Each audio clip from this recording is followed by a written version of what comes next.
Non, je vais te dire pourquoi Paul Biya va gagner. Tu comprends un peu? Essaye de dire pourquoi Paul Biya va gagner, tu vois un peu.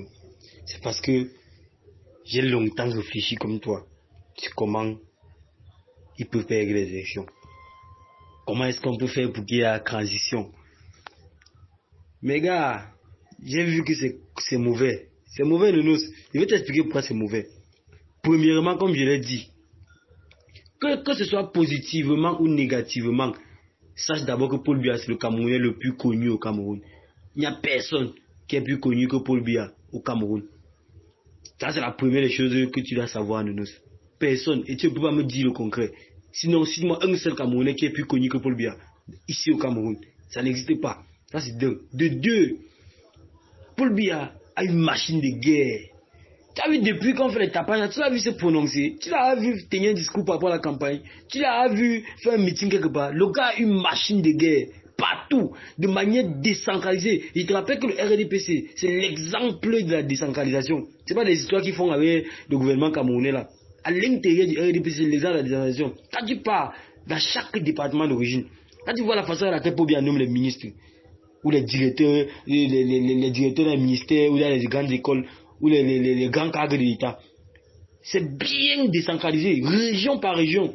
Et ça veut dire qu'il y a les ministères qui appartiennent au Bouddha, les ministères qui appartiennent au Tchang, les postes qui appartiennent au Bachia, les postes qui appartiennent au gars d'Akonolinga, les postes qui appartiennent au gars de la Vina, les postes qui appartiennent au gars de Ngaoundéré. C'est-à-dire que le gars a reparti tout ça, et totalement.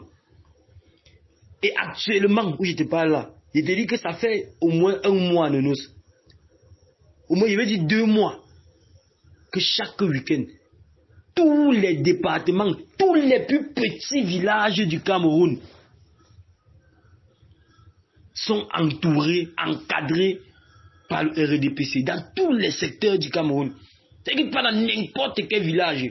C'est les ministres qui sont là-bas, Nounos. Ils font le porte-à-porte, ils font le haut niveau de la politique. C'est pas des histoires qu'on vient faire les meetings là. Ils font le porte-à-porte. Le ministre, par exemple, d'exemple dans mon village. Le ministre Nganou Djumesi vient aussi, toque la maison du gars. Il vient des sous-quartiers. Il regroupe tout le monde à une concession. Il cause avec eux. Il se lève avec sa délégation. Il monte à l'autre concession. Maison par maison, Nounos. Et je peux te dire que quel qu'en soit ce que tu as fait un homme, non. Quand tu reviens jusqu'à ce niveau-là, non. Le gars va te comprendre. Tout simplement parce qu'il ne connaît même pas les autres. Il va lui donner toutes les raisons. Et on dit bien, tout bon flatteur, je dépend de celui qui l'écoute. Ça veut dire que même s'il manque comment, tant qu'il n'y a pas quelqu'un, tu vas venir lui dire que ce que le gars a en réalité dit est faux. C'est pour le bien que le gars va voter. Ça, c'est la deuxième chose de nous. La troisième chose de nous, c'est qu'il y a les gars. Tu vois que Paul Biya a été bête pour multiplier les ministères comme il a multiplié là. Il a été bête, gars. Ça veut dire que il a multiplié les ministères, multiplié les postes partout, multiplié les trucs partout. Et les gars volent l'argent à tort et à travers. Voilà Femme Dongo. On a accusé Femme Dongo par rapport aux 50 000 ordinateurs. Qu'est-ce qui s'est passé? Rien du tout. On a par rapport aux 75 milliards d'ordinateurs. Qu'est-ce qui s'est passé? Rien du tout. Voilà les gars nous aussi, quand on dit que les gars ont pris des millions pour faire les routes avec. Et ils n'ont pas fait. Qu'est-ce qui s'est passé? Rien du tout. Il est venu dire ce qu'il avait à dire. En disant que c'était pour 3 tronçons de route. Que ce soit vrai ou pas, rien ne s'est passé, on n'a ouvert aucune enquête, rien du tout ne s'est passé. Et tous ces gars-là, non, ils savent que le seul moyen de continuer à prendre cet argent, à voler les argents, comme les ministres sont en train de voler les argents là, non, c'est que Paul Biya continue à être président. Ça veut dire que non, avec ou sans la volonté de Paul Biya, non, ils vont jacker chacun dans son village, dans le quartier de son village le plus profond, pour pouvoir gagner les élections. Ça, c'est la troisième chose de nous.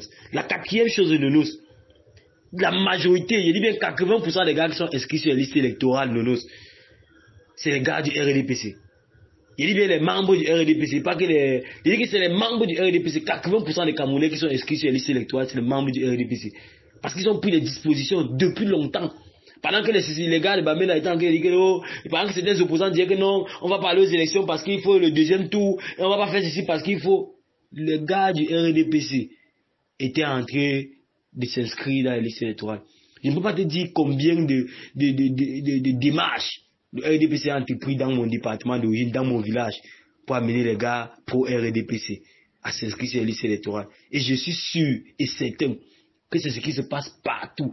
Pendant que Cabral Libi par Douala, il fait les grands meetings. Il se tamponne là-bas avec les hommes puissants du Cameroun qui sont à Douala. Pendant qu'il va aller à l'ouest, à Baganté, faire les meetings, il va se tamponner, lui, le même Cabral Libi, il va se tamponner avec Nia Diffé Marcel, il va se tamponner avec les gars puissants comme ça. Quand il va revenir à Bouddha, il va se tamponner avec Nganou Messi, il va se tamponner avec Élégance Pessi, il va se tamponner avec la boulangerie, le boss de la boulangerie Saké. Quand le gars va revenir à Bafoussam, il va se tamponner avec les milliardaires comme les milliardaires comme Congel Kam. Il va se tamponner avec tous les milliardaires comme Nuchongi, les grands fermiers du Cameroun. Si Kadji n'était pas mort, il allait se tamponner avec Kadji. Quand il va là à Banjoun, il va se tamponner avec Photo Victor. Tu penses que Cabral Libi pas, il va à Banjoun et demander aux gars de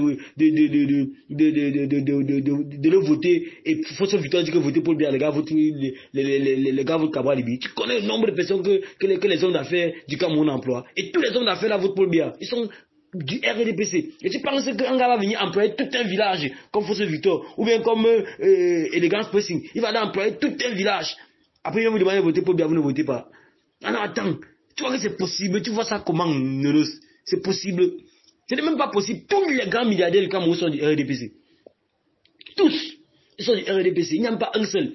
Je dis bien que si Kajin Defoto n'était pas mort, c'est qu'il est actuellement en train de battre sur la campagne du RDPC. Tu vas aller au Noun. Demander quand le roi Momo Dieu va se lever pour dire qu'on vote, qui est chef de la délégation permanente du RDPC à l'ouest. Il va se lever, demander aux gars du Noun de voter. Le roi Bamoun va se demander aux gars du Noun de voter le RDPC. Namdieu va venir dire que c'est lui qu'on doit voter. C'est Kamto, ou bien c'est Cabral va venir dire là-bas qu'on le vote, gars. Ça n'a pas de sens, Nounos. Ça n'a pas de sens. Le système est tellement puissant, Nounos, que vraiment, que je ne sais pas quoi faire. La quatrième chose, la cinquième chose que je peux ajouter, il y en a plusieurs, il peut dire au moins 10 arguments, mais je vais m'arrêter à la cinquième chose. La cinquième chose que je peux dire comme argument, Nounos, c'est que parmi tous les candidats que tu vois là, Nounos, personne n'a une base électorale, Nounos. Personne n'a l'argent. Sur tous les plans pour bien les bas. Tu as vu les affiches de Paul Biya? Même dans les toilettes, il y a les affiches de Paul Biya. Même les animaux, les affiches de Paul Biya sont collées sur eux. Combien d'opposants? Même si on prend toutes les affiches de tous les opposants du Cameroun, ça ne va pas atteindre les affiches que Paul Biya a mis à Yaoundé. Et tu penses vraiment que les Camerounais, ça n'a pas un impact? Tu penses vraiment que tout ça n'a pas un impact? Cabral Libi est intervenu là-bas, devant RFI, où il a dit clairement qu'ils sont en train d'entreprendre des dispositions avec les opposants, avec les autres candidats de l'opposition, pour voir comment ils peuvent trouver 25 000 candidats pour observer, 25 000 observateurs dans les bureaux de vote.